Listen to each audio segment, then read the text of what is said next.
겨울이 오고 있습니다. 새벽 기도회를 인도하러 나갈 때 보면 영하 2도, 3도 이렇게 내려가 있는 모습을 보면서 겨울에 입구에 이미 들어섰구나. 이제 조금 있으면 첫눈도 오겠지. 첫눈 혹시 벌써 왔나요? 첫눈이 오겠지. 그래서 오늘은 겨울의 문턱에서 오늘 본 말씀을 통해 한번 은혜를 나눠볼까 생각을 합니다. 겨울이란 사계절의 마지막 계절입니다. 인생으로 치면 마지막 종착역을 의미하며, 겨울이란 신앙적으로 주님 오시는 심판과 종말의 날을 의미하는 것입니다.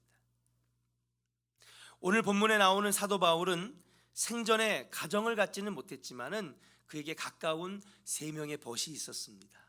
첫 번째 벗은 자기를 위하여 목숨까지 버리신 예수 그리스도, 빛나는 얼굴로 나타나셔서 죄인 중에 괴수였던, 예수 믿는 사람들을 핍박하러 돌아다녔던 이 사도 바울을 변화시키고 회심시키신 바로 예수님이 첫 번째 벗이요.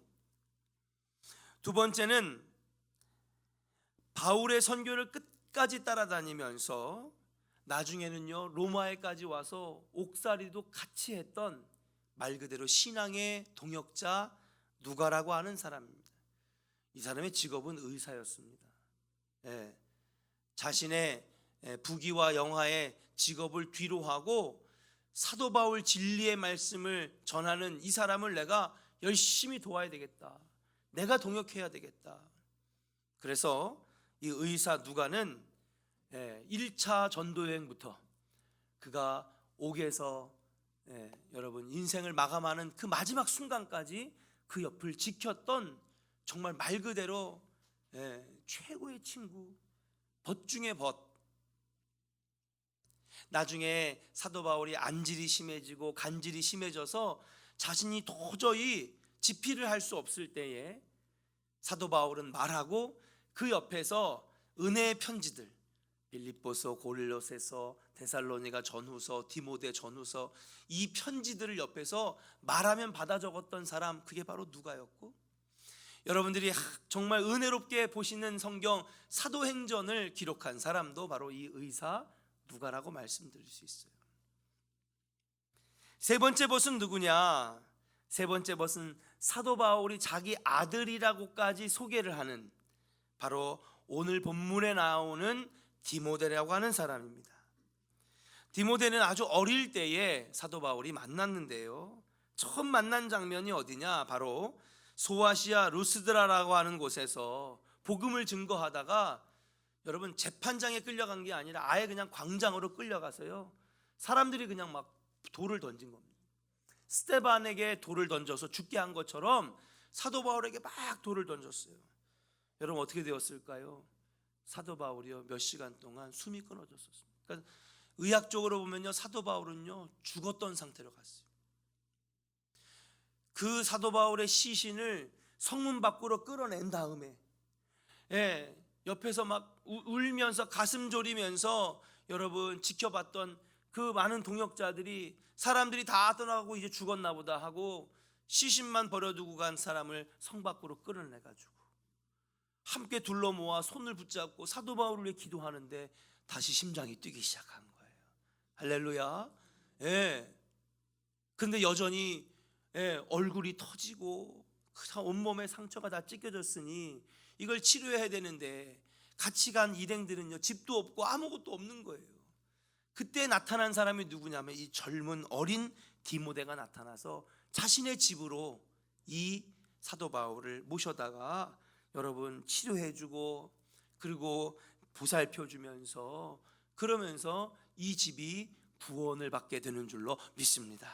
그때부터 디모데는 어딜 가든지 수제자 또 후계자, 사랑하는 영적 아들이다 라고 그렇게 얘기하는 것이죠.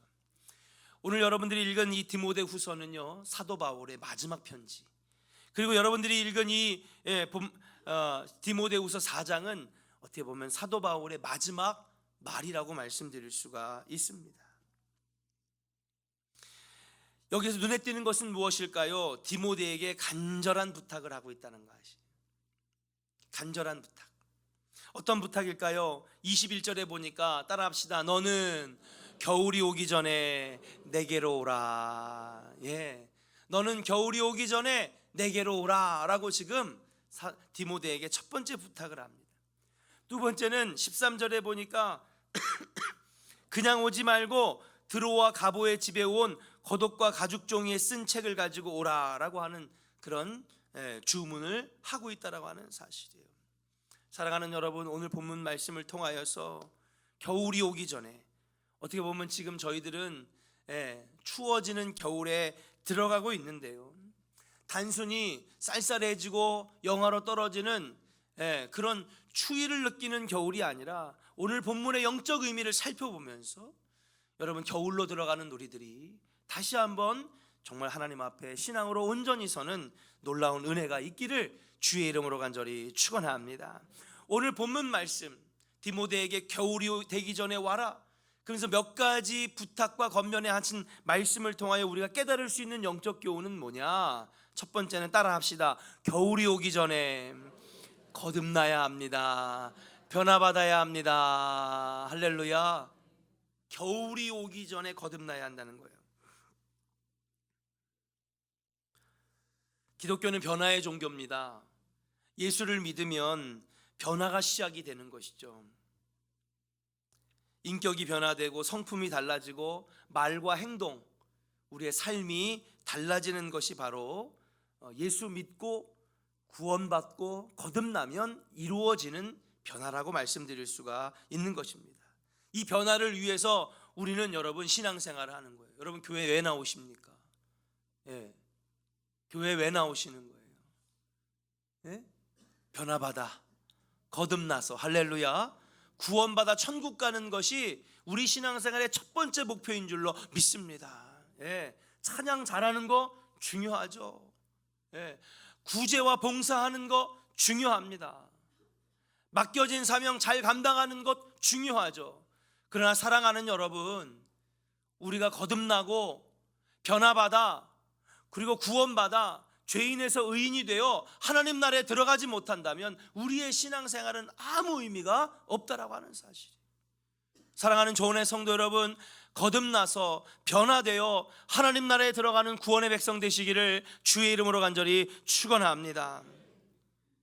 이 변화받고 새로워지는 기회, 거듭나는 기회를 잃지 말아야 돼요. 그래서 열심히 기도해야 되고, 받은 성령 떠나가지 않도록 무릎 꿇어야 되고, 예수의 이름의 권세와 능력을 잃어버리지 않도록 날마다 하나님께 나아가야 된다라고 하는 사실인 줄로 믿습니다.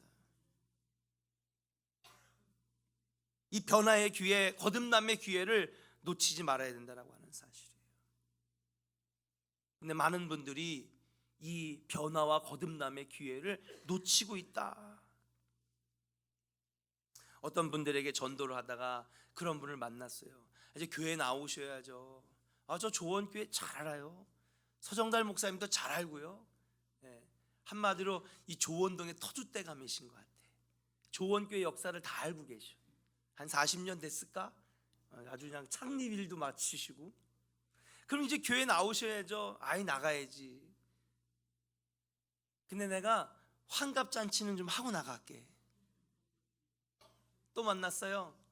이제 교회 나오셔야죠. 정년 퇴임하고 나갈게. 또 나오셔야죠. 칠순잔치 하고 나갈게. 그러다가 여러분, 갑자기 인생이 마감되는 인생의 겨울이 오면 구원받는 기회가 와요, 안 와요? 변화받고 거듭나는 기회가 와요, 안 와요? 그때는 이미 늦은 거예요.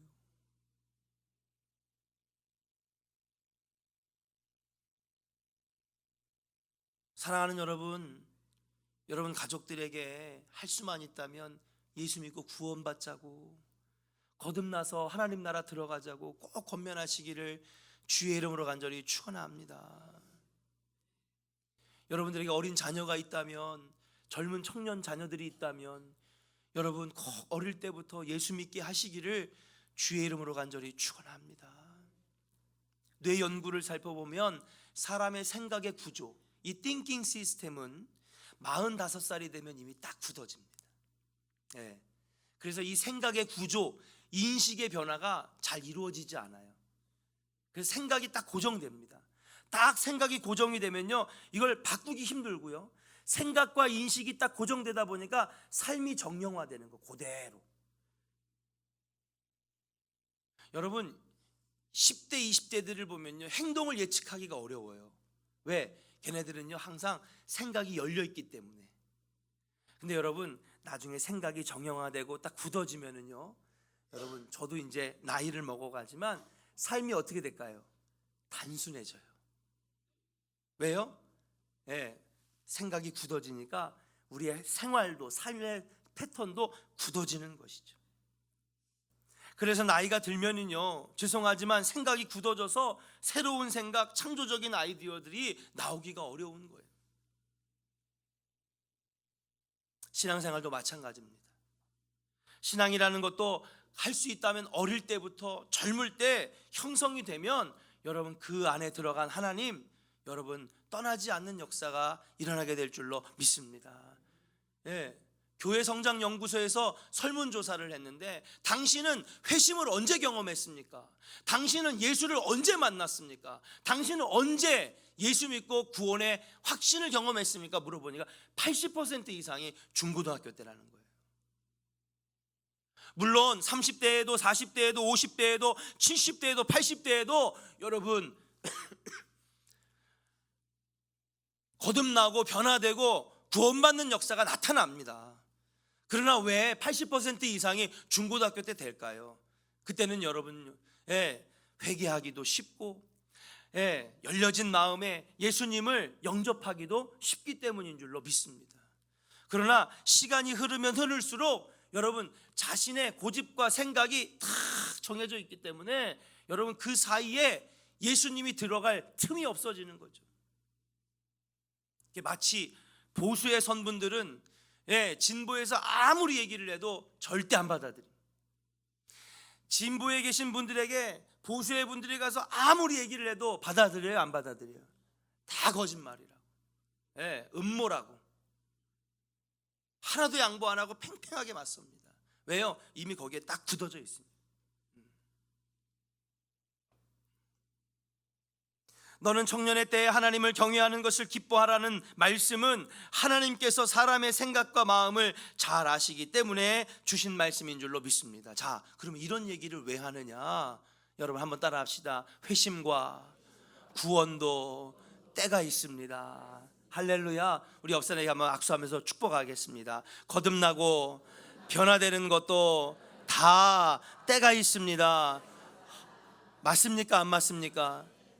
맞아요, 안 맞아요? 환갑잔치 끝나면 할게요. 칠순잔치 끝나면은 예수 믿고 구원받을게요. 될까요? 고린도후서 6장 2절의 말씀 보니까 보라 지금은 의대 맞을 만한 때요, 보라 지금은 구원의 날이로다.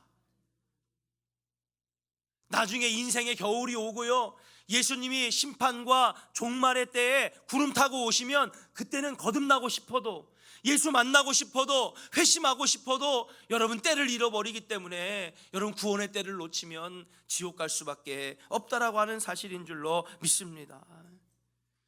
오늘 말씀이 우리에게 주시는 교훈이 뭐냐? 너는 겨울이 오기 전에 내게로 오라라고 하는 말씀은, 너는 인생의 겨울을 맞기 전에, 예수님이 심판과 종말을 이루기 위하여 이 땅에 내려오시기 전에 너는 어서 예수님께로 오라, 구원의 자리로 오라.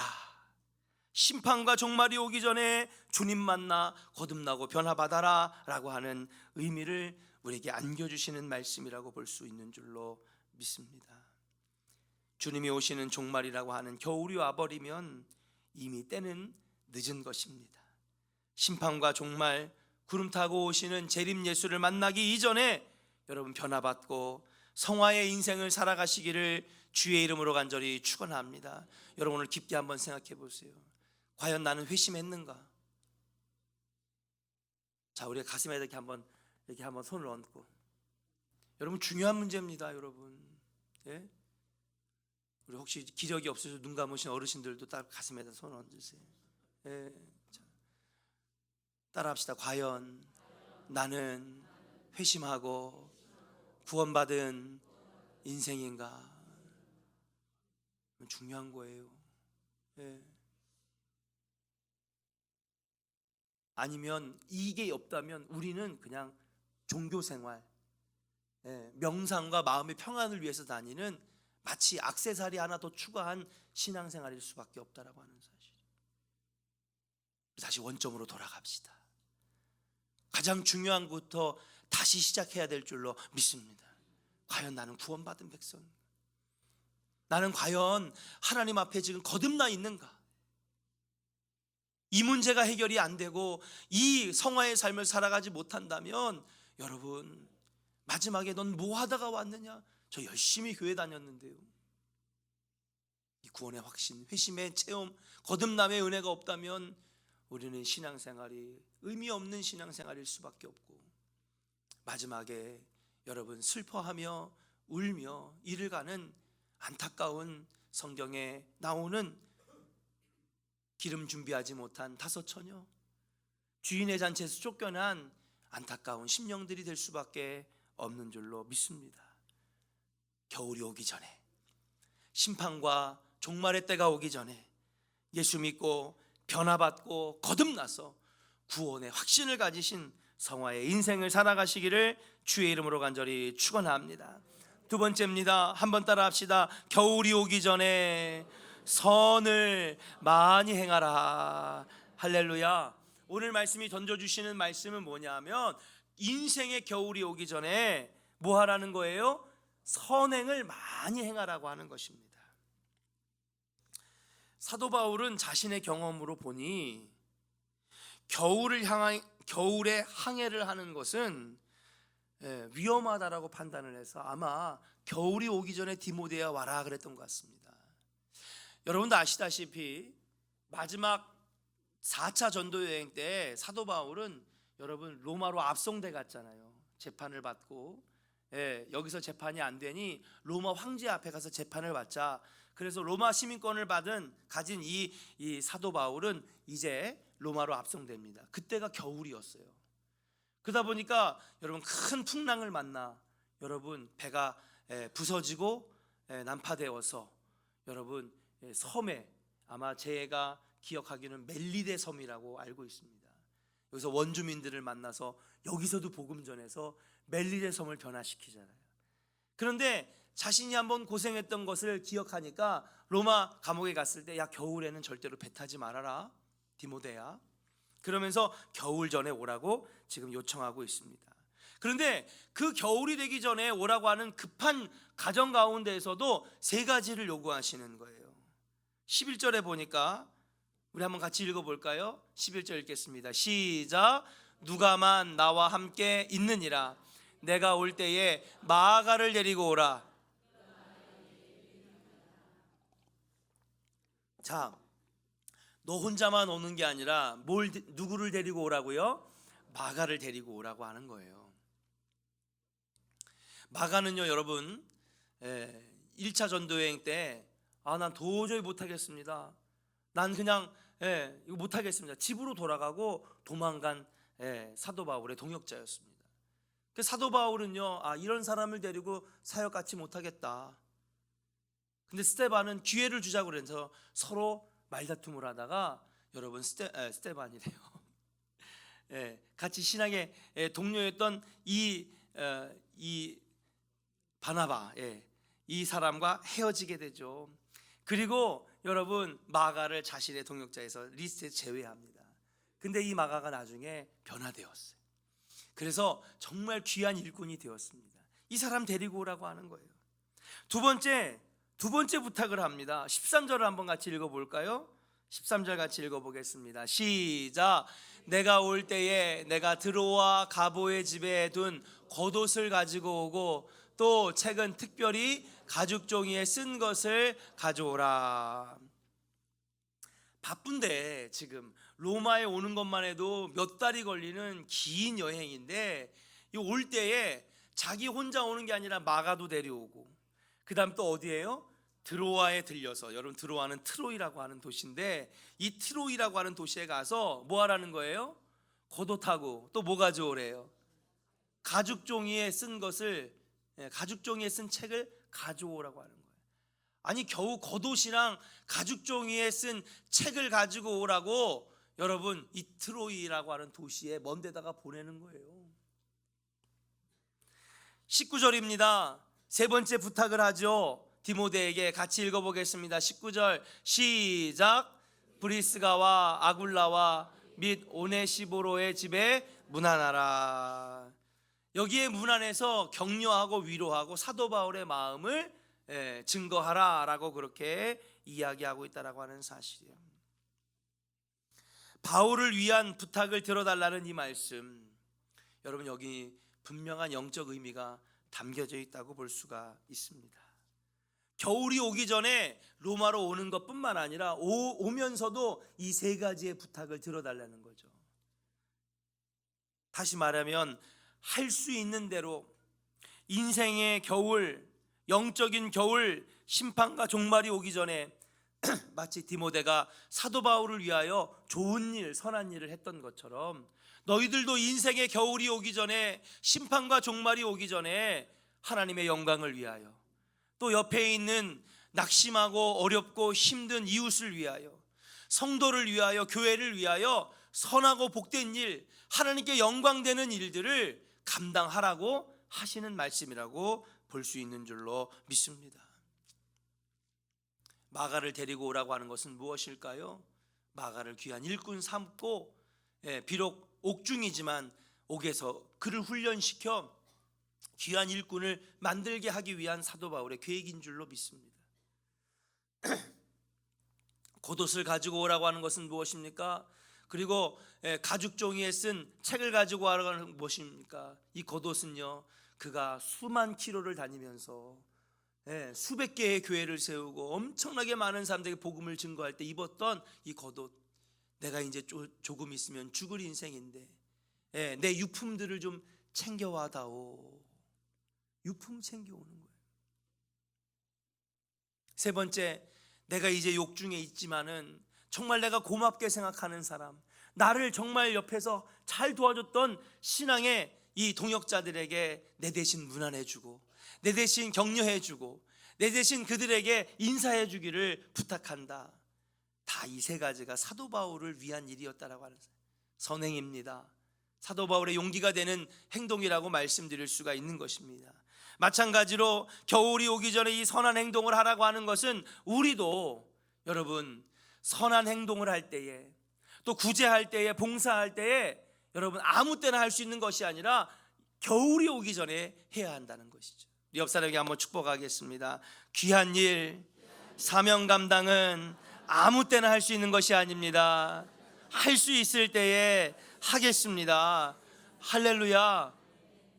여러분 오늘 교회에 나와서 예배 드릴 수 있는 거 축복이라고 여기시기를 주의 이름으로 간절히 축원합니다. 나오시고 싶어도요, 여러분 수술대에 올라가서 병중에 계시고 여러분 다리가 불편해서 이 자리에 나오고 싶어도 못 나오시는 분들이 지금 얼마나 많은 줄 몰라요. 여러분 건강하니까 여러분 여기 나왔잖아요. 할렐루야. 주일도 마찬가지입니다. 목사님 제가요 애기 다 키우고 나면 그때 할게요. 저 직장 때문에 너무 바쁘니까 나중에 어느 정도 돈 좀 벌어놓으면 그때 할게요. 아유 목사님 애들 대학은 들어가야 되잖아요. 목사님 시집장가는 보내놓고 할게요. 언제 하냐 언제. 그러고 났더니 뭐예요? 인생에 겨울이 온 거예요. 겨울이. 그때는 봉사하고 싶어도요 허리 디스크 때문에 못하겠어요. 그때는 봉사하고 싶어도요 다리가 쩔뚝거려서 못하겠어요.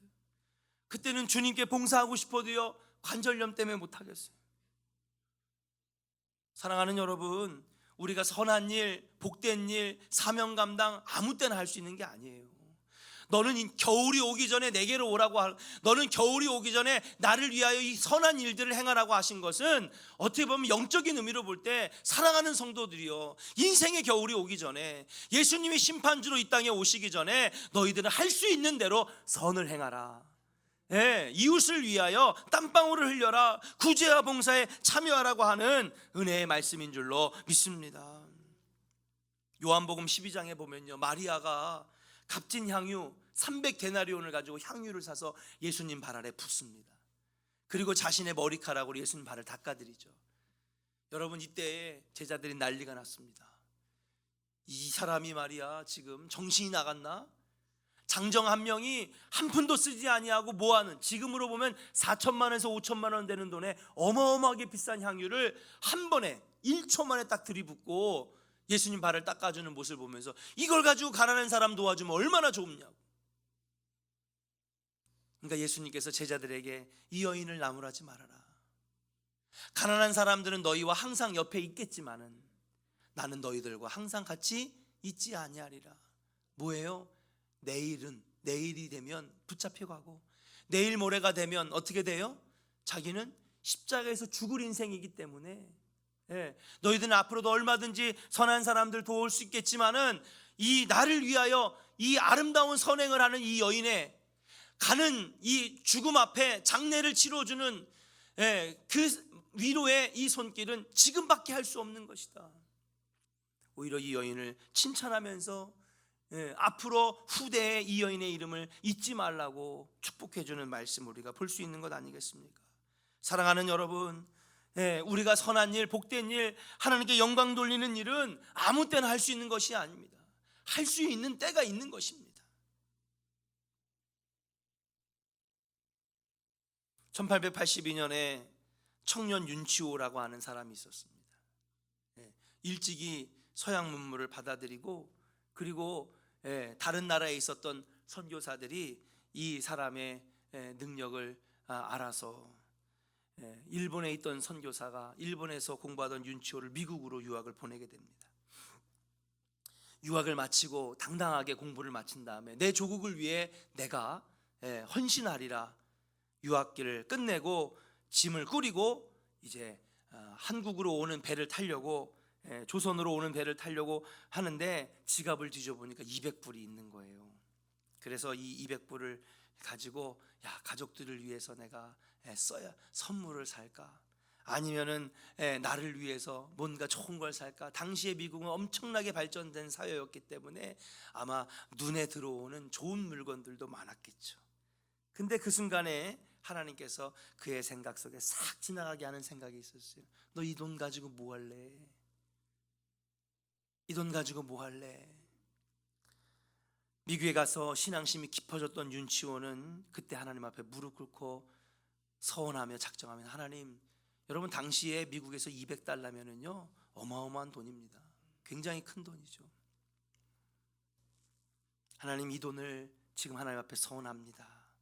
하나님, 이 돈을 제가 선교하는 데 쓰겠습니다. 그리고 그 자리에 길바닥에서 쇼핑을 멈추고, 그리고 하나님, 내가 이걸 가지고 주님을 위하여 쓰겠습니다. 남감리회 본부에다가, 여러분 남감리회 본부는 댈러스에 있는데요, 댈러스에다가 편지를 씁니다. 남감리회 여러분에게 보냅니다. 저는 저기 동양의 조그만 나라 조선에서 온 윤치호인데 내가 이 돈을 여러분에게 보냅니다. 지금 일본과 중국에는 선교사들이 수십 명이 들어와 있지만 조선 땅에는 아무도 선교사로 들어오려고 하지 않습니다. 이 돈이 자극제가 되어서 이 돈으로 선교사를 보내주실 수 있다면 우리 조선 땅에도 선교사를 좀 보내주십시오.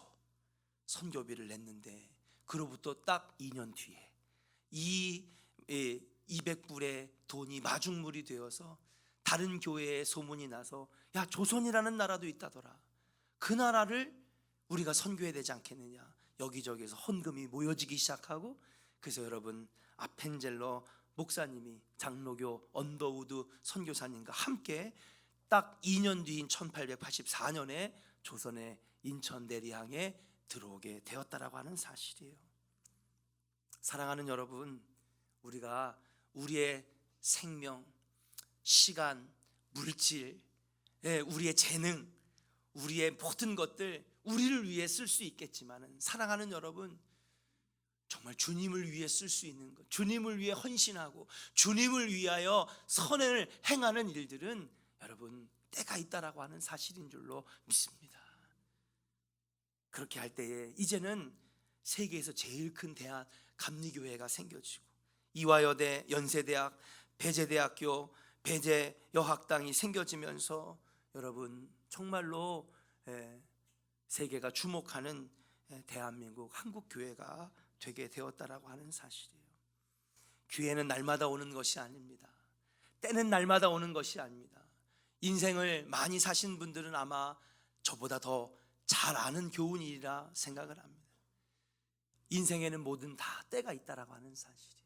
그 때가 지나가면 하고 싶어도 할 수가 없다라고 하는 사실인 줄로 믿습니다. 우리가 주님을 위해 쓰임 받을 수 있다면 여러분 쓰임 받을 수 있는 여러분들이 돼야 될 줄로 믿습니다. 아울러 올 한 해, 오늘 이따가 당회를 하겠지만은 또 재정 보고를 받겠지만은 우리 조원교회 성도님들이 정말 감격스러울 정도로 정말 너무나 많은 분들이 주님을 위해 헌신하셨고 헌금하셨고 건축 헌금을 해주셨어요. 또 이 모양 저 모양으로 선교하시고 봉사하시고 그런 모습을 볼 때마다 참 행복하다. 우리 조원교회 교인들 참 열심히 주님께 영광을 돌리는구나.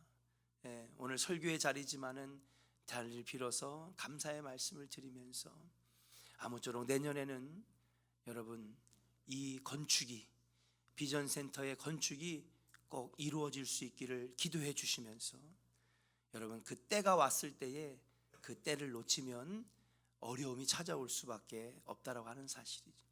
20년 전에 저희가 땅을 사고 건축의 희망에 부풀었습니다. 근데 건축을 못하게 되었을 때에 여러분 오히려 그 기회가 이제는 어려움으로 바뀌는 것을 저와 여러분들이 20년 동안 아마 깨달았을 거예요. 98년도에 건축헌금, 대지헌금을 모으면서 땅을 샀을 때만 해도 여기 앉을 자리가 없었어요. 여러분들이 앉아있는 그 장의자에 6명이 앉았습니다. 지금 3명만 앉아도 차 보이는데 6명이 앉았으니 엉덩이가 얼마나 아팠겠어요. 엉덩이끼리 밀어가지고요, 엉덩이가 저릴 정도로 3층도 꽉 차고요, 일어서서 예배드리는 사람도 있었습니다. 기회가 왔는데 건축의 기회를 놓치니까 교회가 반토막이 났습니다. 물론 기독교 인구가 줄어들었습니다. 젊은 세대가 줄어든 것도 있습니다. 한국교회가 어려워진 것도 있습니다. 그러나 사랑하는 여러분, 기회를 놓치니까 오히려 어려움이 찾아오는 거예요. 축구 경기를 한번 보겠습니다. 여러분 축구 좋아하시죠? 월드컵이 작년에 있었는데요, 해설자들이 해설을 합니다. 자, 누구 선수 단독 찬스가 왔습니다. 이거 못 넣으면 안 되죠. 늘 줄로 믿습니다. 그리고 막 단독 드리블 해가지고 들어가서 슛 했는데 개발이네요. 공이 하늘로 떴습니다. 이걸 못 넣다니요. 자, 그리고 난 다음에 곧바로 이어지는 현상 뭐예요? 단독 찬스에 골을 딱 넣어야 되는데 못 넣으니까 그 다음에 몇 분 뒤에 골을 먹어요. 인생이란 그렇더라고요. 때를 놓친, 항상 때가 있는 거예요. 골을 넣어줘야 될 때, 군대를 가야 될 때, 할렐루야, 공부를 해야 될 때,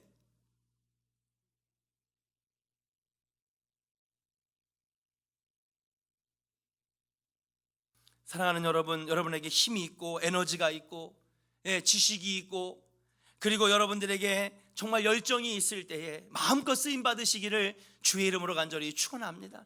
인생이 겨울에 오고 나면, 여러분 주님이 신앙의 겨울이 오고 나면, 심판과 종말의 때가 오고 나면 우리는 그때 하고 싶어도 할 수가 없다라고 하는 사실이에요.